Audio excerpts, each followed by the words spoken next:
koordinasi antara Kementerian Agama, KDAI dan PCIN. Betul. Jadi kemarin pun pas nikah masal pelaksanaannya itu kita juga mengundang dari Kemenak. Kasubnya itu langsung kita hadirkan ke sini untuk menyaksikan juga, gitu, dan membimbing kita. Karena naibnya yang di sini ini kan bukan naib yang dipilih negara. Benar. Naib yang di sini kemarin itu adalah Yai Imron, Rois Suriah Presiden Taiwan.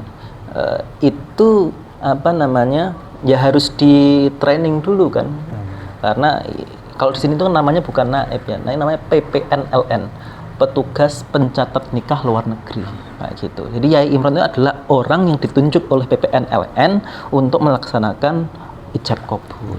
Itu pun ada seleksinya. Seleksinya apa? Saya itu meminta tidak boleh Yai Imron untuk menikahkan siri. Jadi kita yang terlibat di nikah masal harus bersih dari yang namanya nikah siri. Itu adalah komitmen kita, menjaga komitmen. Terus nanti akan ada problem. Nah, bagaimana dengan nikah siri yang lainnya? Karena jumlahnya itu kan, katakanlah tetap ada yang nikah siri. Tentu kita tidak bisa menyelesaikan semua kasus. Tapi kalau kita gak melakukan apapun, itu kan juga salah. Makanya malah yudrokukuluh, la yudrokukuluh kan. Kalau kita tidak bisa menyelesaikan semua, yuk jadi tinggal kabeh. Nah, akhirnya kita berikan solusi, yaitu tetap ada nikah masal, kuotanya pun juga lumayan, tapi ya harus sesuai prosedural. Surat-surat harus ada semuanya gitu. Kalau harapan jenengan untuk KDAI dan Kementerian Agama untuk memaksimalkan program nikah masal ini apa Pak? Sebenarnya banyak. Zaman dulu yang nikah sebelum COVID itu prosedurnya sangat sulit karena data-data itu harus dikirim ke Kemenak Jakarta. Yang kemarin ini kita sudah lobby-lobby, kalau nanti data itu dikirim ke Kemenak Jakarta dulu baru ke Taiwan. Ini lama. Sampean dari Gunung Kidul ning pelosok, moro ning kecamatan, moro ning Jakarta, bolak-balik ngurevisi, akhirnya kini waktu nikah durung mari. Itu kejadian itu. Kemarin itu tidak harus sampai Kemenak, cukup di kecamatan. Jadi yang sekarang ini sudah dipermudah, sangat mudah sekali sekarang ini. Jadi ini tinggal kita laksanakan sebaik mungkin. Katakanlah kuotanya kalau sekarang itu setahun 2 kali, kita maksimalkan mungkin setahun 3 kali. Jumlahnya yang kemarin itu sekitar 30 sampai 40 dimaksimalkan katakanlah sampai 50 kayak gitu. Itu kan bisa gitu. Kalau himbauan untuk para PMI yang mau nikah mengikuti nikah masal dan para kiai-kiai yang kiai-kiai musola yang sudah ada di Taiwan ini terkait dengan pernikahan masal ini berapa ini?